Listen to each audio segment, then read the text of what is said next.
Hello, hello, comment allez-vous? J'espère que vous allez bien. Moi, on va dire que je suis heureuse que le mois de mars soit arrivé. Et d'ailleurs, avant de rentrer dans le vif du sujet, laissez-moi vous demander comment s'est passé votre mois de février. Est-ce que vous avez survécu à cette période qui a été pour beaucoup d'entre nous hyper intense, hyper chamboulante? Assez difficile. On a dû faire de nombreux deuils, relever des défis, surmonter des situations hyper intenses et hyper difficiles. Donc j'espère de tout cœur que vous allez bien, que vous avez réussi à traverser les turbulences, si turbulences il y a eu. J'espère que vous avez pu bénéficier eh bien, du soutien, de l'écoute et de la présence de vos proches. Et ça, c'est vraiment très important et que vous êtes bien entourés. En tout cas, je vous envoie tout mon amour. Pour ma part, j'ai vécu un mois de février 2024 qui a été très dur. Sincèrement, j'étais pas prête. J'étais pas prête. Je me suis vue début février à me dire, est-ce que je vais survivre à ce mois? Est-ce que je vais réussir à terminer ce mois? Mais c'est bon, j'ai réussi à terminer ce mois. Et, euh, et en fait, je suis trop contente d'être au mois de mars.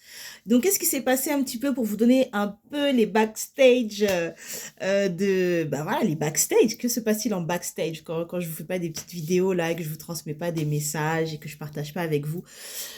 J'ai dû faire de nombreux deuils. Le deuil de plein de choses. Je suis encore en plein dedans, donc pour l'instant, je vais pas rentrer dans le sujet. J'ai changé de lieu de vie, donc ça c'est une super nouvelle. J'ai matérialisé mon nouveau chez moi et donc je suis trop heureuse. Et d'ailleurs, si le cadrage n'est pas top, excusez-moi, je suis encore dans les cartons et donc j'ai pas sorti le matos, j'ai pas la bonne prise de vue, la lumière et tout, mais c'est pas grave. Là, je suis poussée à vous faire ce message et il vaut mieux que ce soit fait que parfait. Donc voilà. Donc, gros déménagement, ça a été hyper intense, ça a été extrêmement physique. J'ai tellement remercié mon corps et j'ai même pas fini de le faire parce qu'au vu de mon état de santé, au vu de l'endométriose et de l'impact que ça a sur mon corps physique, j'étais hyper impressionnée de voir que mon corps est capable de déployer une force colossale. J'ai reçu beaucoup d'aide et ça m'a fait chaud au cœur. J'ai eu des grandes initiations et je me suis rendu compte que j'avais encore beaucoup de travail à faire en ce qui concerne le fait d'apprendre à demander de l'aide, d'apprendre même à concevoir que tu peux demander de l'aide parce que tu vois, j'ai vécu des situations où j'ai des gens qui m'ont dit, mais oui, mais Aude, t'aurais dû nous demander, nous on est là. Et j'avais même pas pensé, tellement je suis dans un cheminement, tellement j'ai été, tellement je me suis formatée de par mon histoire, de par mon vécu, dans cette énergie de femme guerrière qui se bat, qui est forte, qui se débrouille toute seule. Et c'est très bien d'être comme ça, mais ça a aussi ses limites, c'est-à-dire on a tendance à trop être dans son énergie masculine, à trop en faire, et du coup à s'épuiser et à ne pas concevoir qu'on a autour de nous des personnes disponibles et ravies de nous aider. Donc moi, je me suis pris une grosse claque initiatique sur cette thématique-là. Et en 2024, je vais apprendre à travailler davantage là-dessus. J'ai fait beaucoup de progrès, mais je me suis rendu compte avec cette situation de déménagement que j'avais encore beaucoup de choses à travailler sur ce sujet, de apprendre à délaisser mon énergie de femme guerrière, de délaisser mon énergie masculine et d'apprendre à demander plus d'aide et à le faire plus souvent et plus naturellement. Donc ça, c'est un travail que je vais continuer à faire. Et je pensais que j'étais arrivée, tu sais, je pensais que j'étais arrivée au top, quoi. Mais non, non, non, non. La vie te ramène toujours au point de départ et te dit non, tu vois, tu peux encore grandir, tu peux encore cheminer. Et après, au niveau sentimental, pour les personnes qui sont en couple, je sais pas comment ça s'est passé pour vous, mais là, c'était chaud, les amis. Les amis, c'était chaud. En fait, j'ai passé mon temps à dire à mes proches, à dire à ma mère, à dire à mes amis, à dire à ma soeur de cœur que ma vie sentimentale du moment est une telenovela. Et je vous assure que c'est le cas. Donc, il a fallu gérer tout ça en même temps avec ces gros changements, changement de lieu de vie, déménagement, et tu sais ce que ça implique quand tu déménages, il faut trier, il faut faire le vide, Et c'est aussi une symbolique, tu vois. C'est dire au revoir à un endroit, c'est t'approprier un nouveau lieu de vie, c'est faire le deuil d'un lieu où tu as vécu, des souvenirs, des moments. C'est aussi le deuil d'une phase de ta vie. Donc ça, c'est super important euh, de le conscientiser et je dirais même de mettre en place des, euh, des rituels pour honorer la fin d'un cycle. Tu vois, par exemple, avec mon fils, quand on a quitté l'ancien lieu de résidence, on a pris un temps pour dire au revoir à notre ancien lieu de vie. Tu vois, symboliquement, c'est hyper important de dire au revoir au lieu où tu as été. Peut-être que j'aurai l'occasion de faire des vidéos là-dessus. Je vous partage ça comme ça spontanément. Et j'ai fait une vidéo de danse aussi que j'ai partagée sur Instagram. Et c'était important pour moi de danser une dernière fois dans cet ancien lieu de vie avec tout ce que ça implique. Si tu veux voir ma petite danse, il faut que tu me suives sur Instagram si ce n'est pas encore le cas. Et donc voilà, donc ça c'était le petit partage. Maintenant, on va pouvoir rentrer dans le vif du sujet qui est le suivant. Comment retrouver mon corps d'avant? Alors là, franchement, j'avais pas du tout prévu de faire cette vidéo. Mais en fait, ce qui se passe, c'est que de plus en plus, j'ai des flashs d'intuition, j'ai des thématiques qui me viennent en tête, j'ai des inspirations que je télécharge. J'en ai eu une il y a 2 nuits par rapport à un projet d'écriture. Et tu dois savoir que moi, je suis une nana qui aime trop dormir. Et genre, je me suis dit, Aude, là, cette inspiration, elle est trop puissante. Lève-toi et écris. Et l'autre partie de moi, la flemmarde, a dit, vas-y, flemme, on est bien là dans le lit, on dort. Bon, j'ai choisi l'option du sommeil et là, j'ai loupé une inspiration de malade. Tant pis pour moi, c'est pas grave. Donc, il m'arrive de louper des inspirations, mais quand il s'agit de faire des vidéos comme ça pour vous, là, je vous avoue que je ne passe pas à côté. Je ne passe pas à côté, donc je vous transmets le message du jour. Comment, comment retrouver mon corps d'avant? Et ça, c'est une question en tant que femme qu'on est amené à se poser. Surtout lorsque l'on a dépassé le cap de la trentaine. Généralement, quand on a dépassé le cap de la trentaine, qu'on a eu une ou plusieurs grossesses, qu'on est rentré dans la vie active, euh, on se pose cette question. Pourquoi? Eh bien parce que c'est un moment de la vie où généralement le corps change, le corps se transforme, on a moins de disponibilité pour se consacrer au sport ou à la danse ou au pilates ou au yoga, peu importe. On est à fond dans sa carrière ou dans le développement de son business. On est à fond aussi dans l'organisation du quotidien, de sa vie de famille, le ménage, la cuisine, tout ça, tout ça, tout ça, tout ça. Et donc, on s'accorde moins de temps. Et puis, c'est aussi un moment où le corps réagit différemment parce que tu n'as pas la même énergie, tu n'as pas la même disponibilité. Et donc, forcément, tout ceci va avoir un impact sur ton corps. Et donc, tu te dis, mais comment faire pour retrouver mon corps d'avant? Et d'ailleurs, c'est souvent la proposition, si je puis dire, marketing de nombreux coachs sportifs qui expliquent comment retrouver son corps d'avant. Et je voulais aborder cette thématique. Tu risques d'être déçu. Tu risques d'être déçu, mais tu sais quoi, c'est OK. Parce que moi, je suis pas là pour, en fait, vous vendre du rêve ou vous vendre un discours qui n'est pas aligné à ce que je pense. Mais je pense que tu risques d'être déçu. Peut-être tu as vu le titre sur YouTube, tu t'es dit, ouais, je vais avoir un énième secret pour savoir comment faire pour retrouver mon corps d'avant. Assieds-toi, bois ta tisane, prends ta bouillotte, respire. Cette notion du corps d'avant, elle implique un état de frustration. Ça implique que aujourd'hui, tu es dans un état de désamour de toi, de désamour de ton corps de femme, et que tu vis dans la nostalgie de ton corps d'avant. C'est-à-dire que tu souhaites retrouver ton corps d'avant. Alors avant, c'est toi qui détermines à quoi correspond ce avant, à quoi correspond ce avant. Est-ce que c'est quand tu avais 20 ans? Est-ce que c'est quand tu avais 25 ans? Est-ce que c'est quand tu avais 30 ans? C'est toi qui sais où se situe ce avant. Mais en gros, c'est cette idée qu'il y a eu une rupture, qu'il y avait un avant où ton corps était bien et où tu te sentais bien dans ton corps, et un après où en fait c'est parti en live. Ok? Voilà comment on va le schématiser.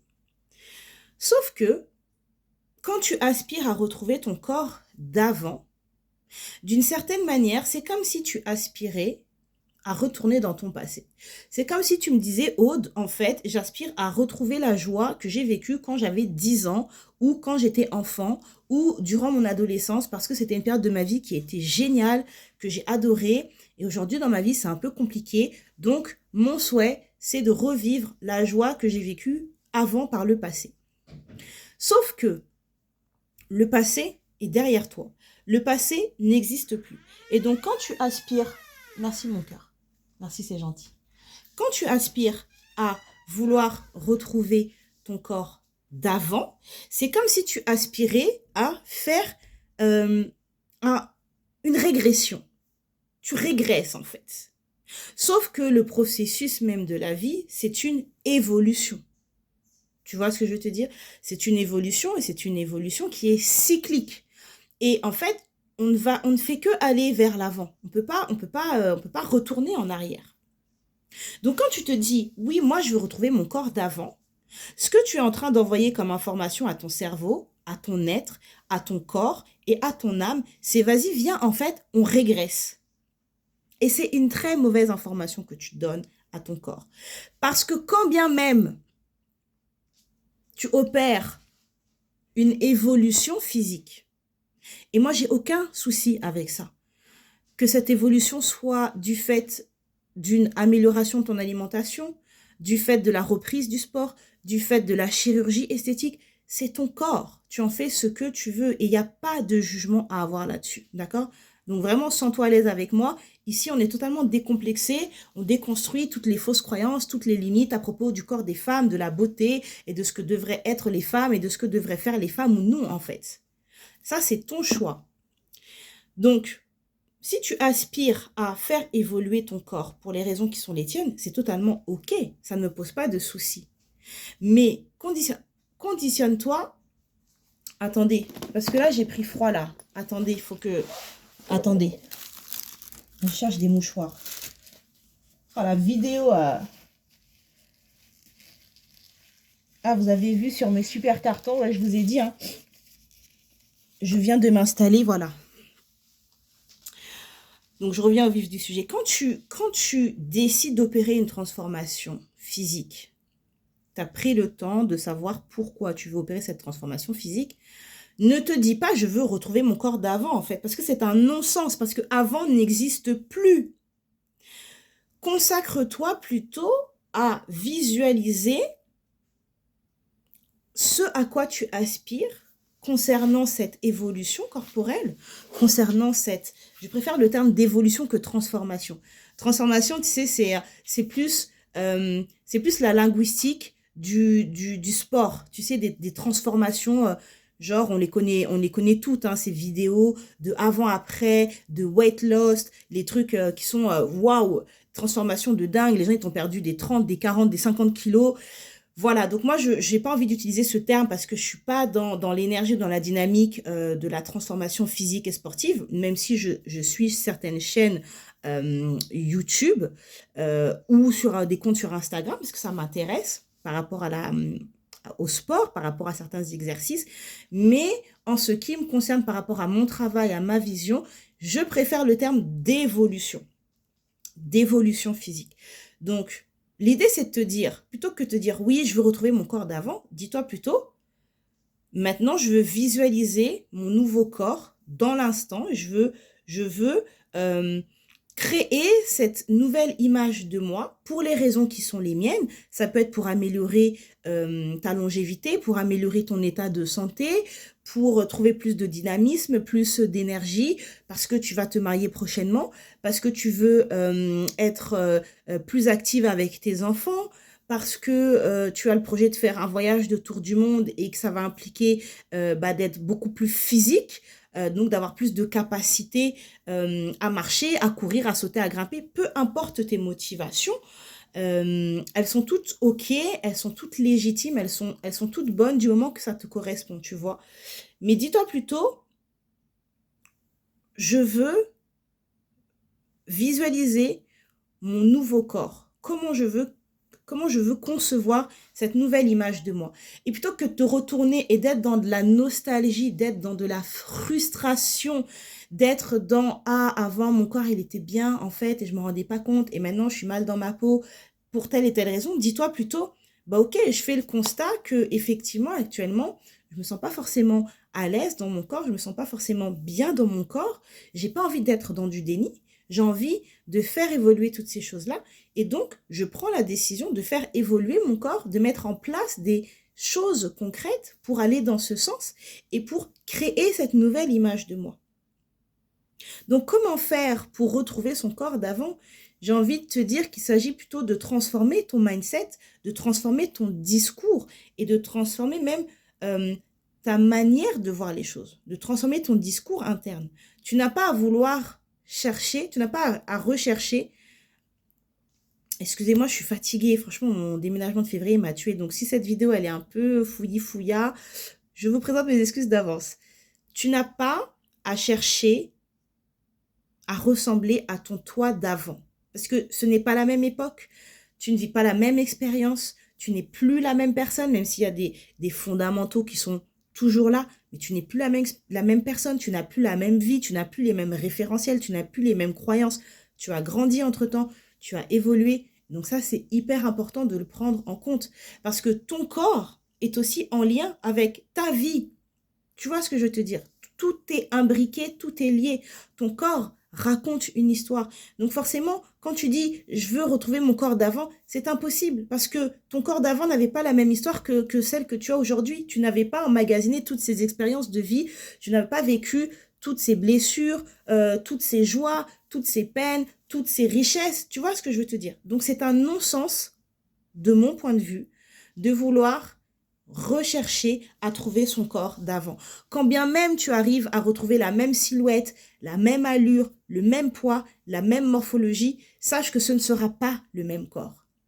Ce ne sera pas le même corps parce qu'entre-temps, tu as eu des enfants, entre-temps, peut-être que tu as eu des problèmes de santé, entre-temps, peut-être que tu as vécu des interventions chirurgicales, entre-temps, il s'est passé plein de choses qui sont venues s'engrammer dans ton corps. C'est comme si ton histoire venait s'écrire dans ton corps. Donc, ce ne sera pas le même corps.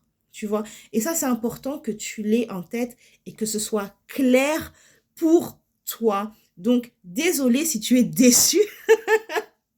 J'ai pas d'autre astuce à te donner que changer ton mindset corporel, changer ton discours intérieur et changer ta vision de ce à quoi tu aspires en termes d'image corporelle. D'ailleurs, si tu as besoin de travailler sur cette thématique, sache que j'ai créé un accompagnement en one-on-one qui s'appelle Mon corps et moi et donc qui va nous permettre de travailler sur comment tu vas pouvoir améliorer la relation que tu entretiens à ton corps de femme. Et ce, peu importe ton âge, peu importe ta morphologie, peu importe ton histoire, tant que tu es prête à travailler sur toi, à investir du temps, à investir de l'argent, à aller regarder ce qu'il y a, même dans les zones d'ombre, même là où c'est pas très agréable, et à te mettre en mouvement à partir du moment où tu es prête aussi à explorer grâce au coaching et à l'art-thérapie. Et donc ça, c'est vraiment un de mes accompagnements chouchou. Je l'aime trop, je l'adore. C'est un one-on-one, c'est sur Zoom. Je partagerai dès que j'ai ma connexion Internet au point tous les détails en dessous de la vidéo.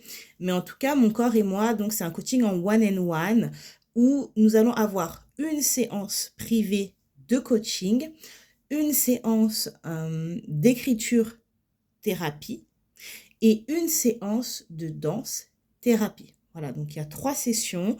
Si tu souhaites en savoir plus, tu m'écris un petit message, un commentaire. Donc le message soit en dessous de la vidéo, soit en DM si tu regardes sur Instagram, soit sur ma boîte email lesambitieusecreatives@gmail.com. Voilà pour le message du jour. Il fallait absolument que je le partage. Pourtant, je te dis, moi je fais trop partie des... Je fais trop partie des perfectionnistes, tu sais, il faut que la lumière soit bien, que ce soit visible, le son, le cadrage et tout, mais je pense que aussi un de mes apprentissages de 2024, c'est en tant qu'entrepreneur, c'est Fais les choses, même si c'est pas parfait, même si c'est pas en fonction de ce que tu as vécu. Et s'il y a des femmes entrepreneurs qui regardent cette vidéo, ce message s'adresse aussi à vous. Il s'adresse à vous, il s'adresse à moi, il s'adresse à nous. On est ensemble, on est là pour grandir et pour se soutenir les unes les autres. Mais en fait, je me suis rendu compte que, tu sais, je voulais tellement que tout soit parfait selon la vision que j'en ai, qu'au final, je passais pas à l'action. Donc, excusez-moi, la lumière et ambiance tamisée, le cadre, je sais pas ce que ça va donner, mais c'est pas grave, le message est passé. Le message est passé, c'est tout ce qui compte. Prenez soin de vous. Si vous avez vécu là un mois de février qui a été aussi intense que moi, franchement, reposez-vous, allez vous faire masser, faites-vous une manicure, changez de coiffure. En fait, faites des choses genre vraiment douces. Euh, Méditez. Moi, j'ai repris le yoga parce que mon corps physique est dans un état, je vous raconte même pas. J'ai repris le yoga. Je suis arrivée à un stade où je me suis dit là, on reprend le yoga. Donc, faites du yoga, allez vous balader dans la nature, faites de la peinture, dansez, genre slow life, on prend soin de soi s'il vous plaît. Le printemps arrive, on a besoin de toutes nos énergies pour déployer nos talents et on peut pas rentrer dans le printemps là en étant sur les rotules. Donc s'il vous plaît, euh, reposez-vous, prenez soin de vous et je vous dis à très vite. Bye bye!